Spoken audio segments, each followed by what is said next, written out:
قصة كفاح شعب مصر هي بتتكلم عن كل المراحل الصعبة اللي مرت على مصر وكل الناس اللي احتلوها على مر التاريخ، من أول عدو احتلنا هو الهكسوس لآخر عدو احتلنا هو إسرائيل.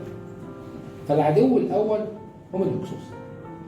الهكسوس دول جماعة كانوا يعيشون في آسيا، كانوا يعيشوا على الغنم، يرعوا الغنم ويبيعوه.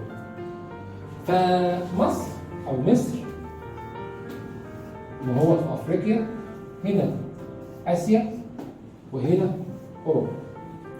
الهكسوس كانوا بيعيشوا في آسيا، جم تسللوا كده حبة حبة لغاية ما وصلوا لمنطقة تسمى أواريس اللي هي حاليا الشرقية، وخلوا أواريس دي عاصمة لها، وقالوا للشعب المصري يا جماعة ما تخافوش، احنا جايين نرعى الغنم وهنوفر لكم لحمة وغنم وحاجات حلوة ما تخافوش.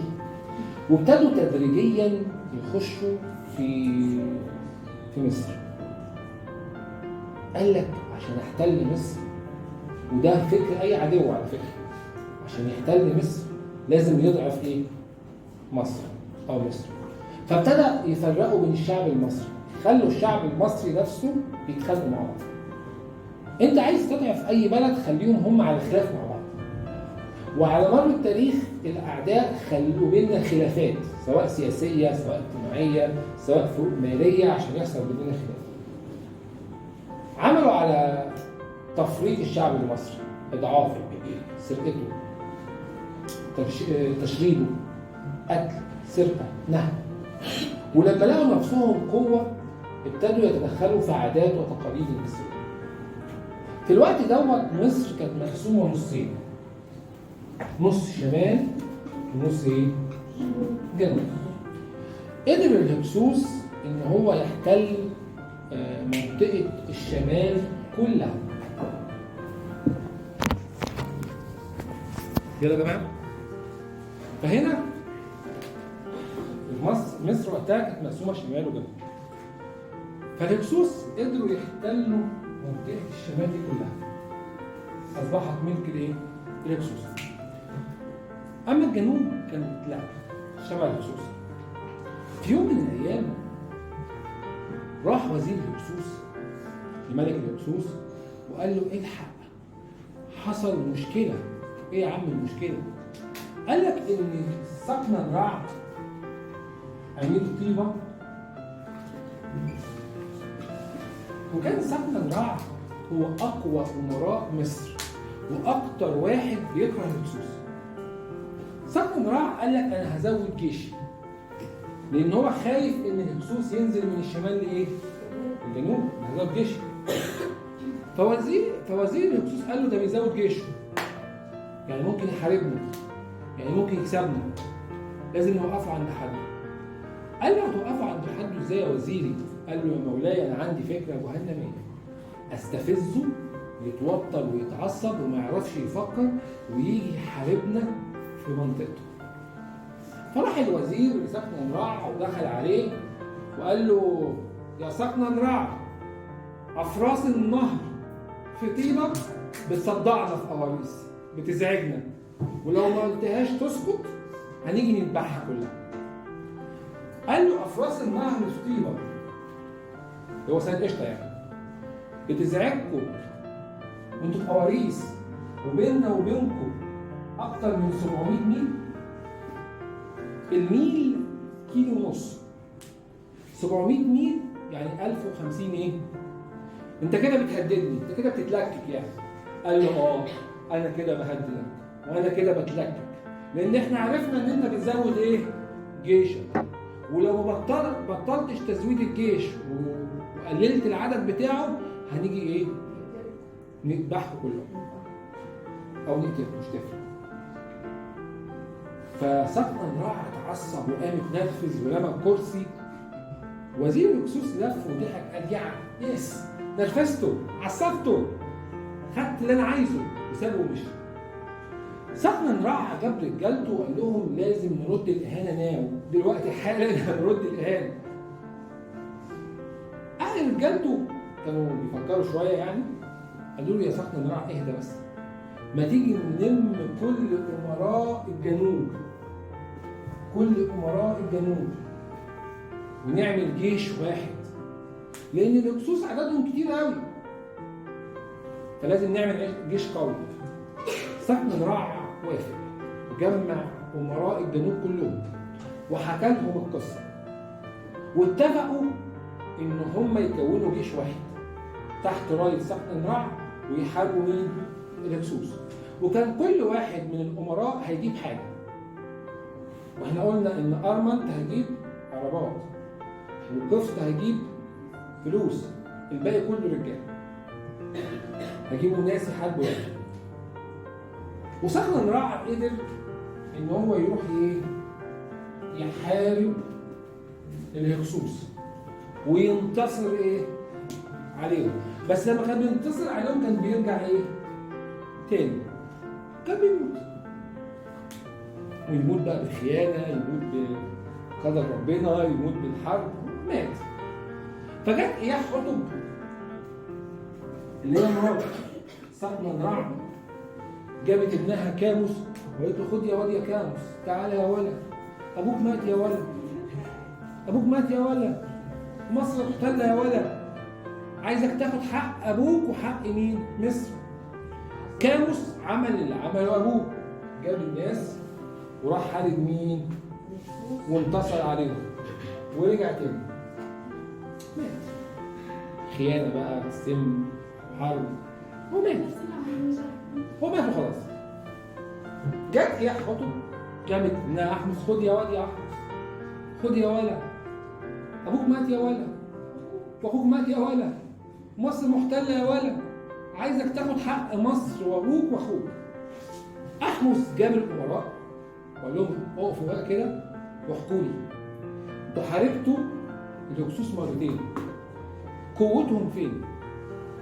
قال لك قوتهم في العجلات الحربيه، عندهم عجلات حربيه بيستخدموها صح ويحاربونا بيها، يعني بيقفوا ضدنا جامد.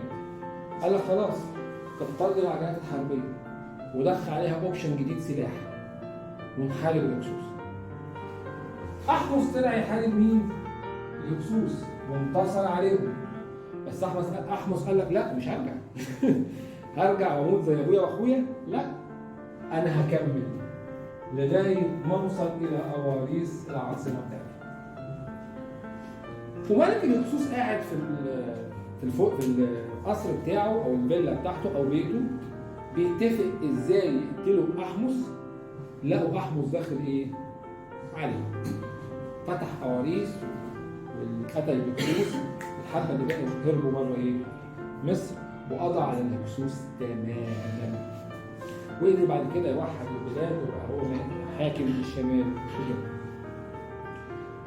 قعدت مصر شويه حلوين كده من غير احتلال. وبعد كده كانت اقوى دوله في العالم وقتها اشور. بس في الوقت دوت اشور وقعت، سقطت زي ما الاتحاد السوفيتي كده اتفكك، وبقى الوريث الشرعي للبلاد والقوه الفرس. في القرن السابع قبل الميلاد سقطت دولة أشور، وبقى الحاكم للعالم والأقوى للعالم هم إيه؟ الفرس، اللي بيتحكموا في العالم واللي بيحتلوا العالم هم الفرس. فالفرس كان تحت قيادة واحد يسمى كمبيز.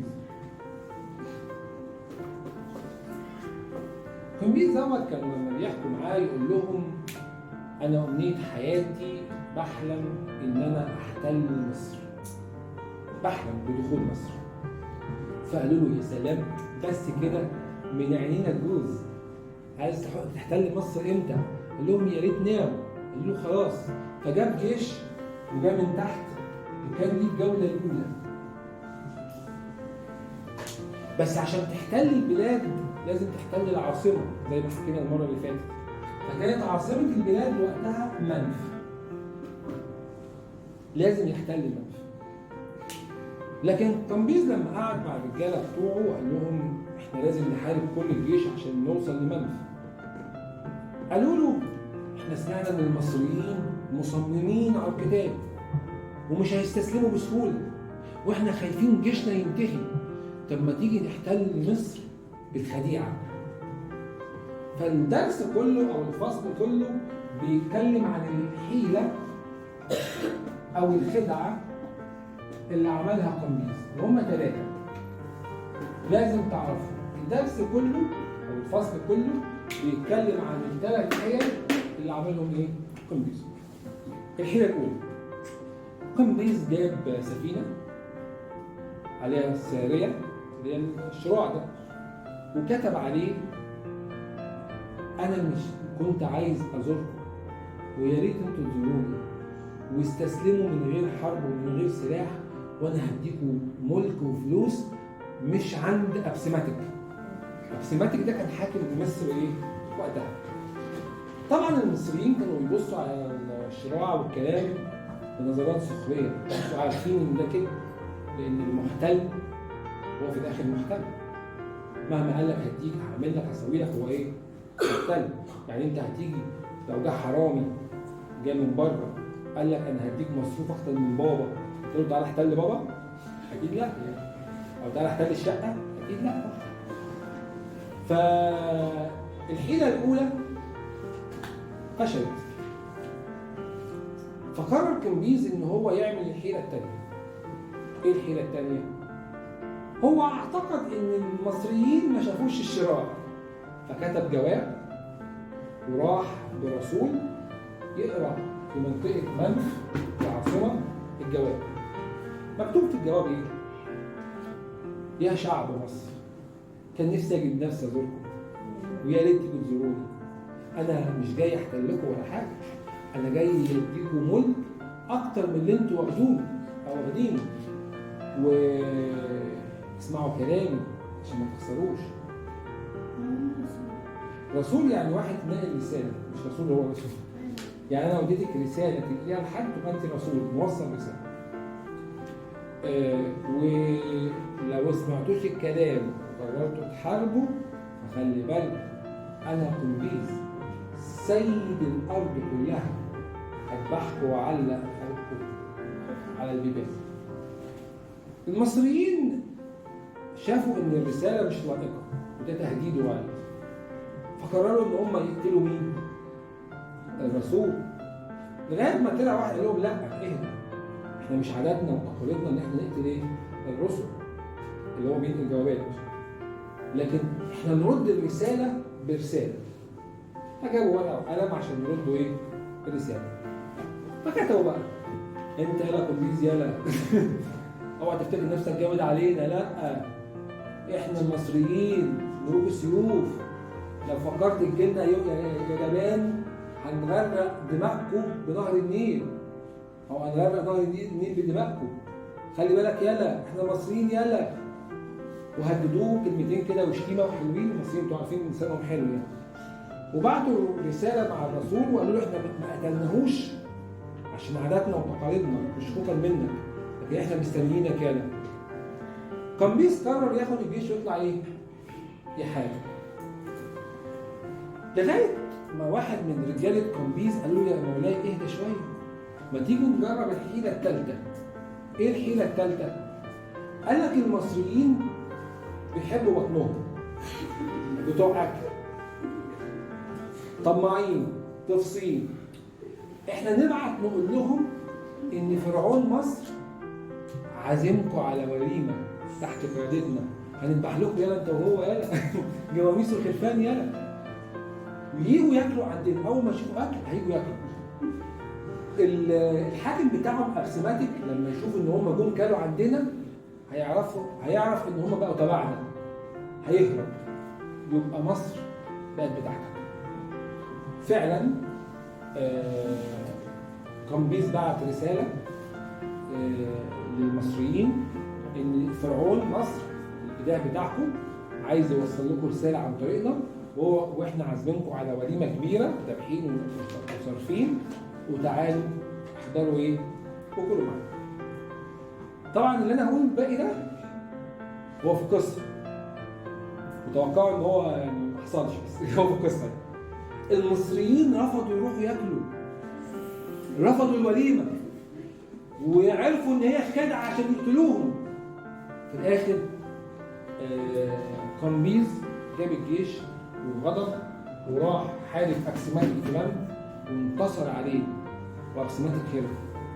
وقمبيز وقتها شاف او كان حاسس ان مصر بقت لقمه سائغه سهل خلاص بقت بتاعته، لكن المصريين ولعوا ظهر الجيل كله مقاومه لغايه ما قدروا ينتصروا على ايه؟ قمبيز ويطلعوه بره الايه؟ البلاد. طيب العدو اللي بعد كده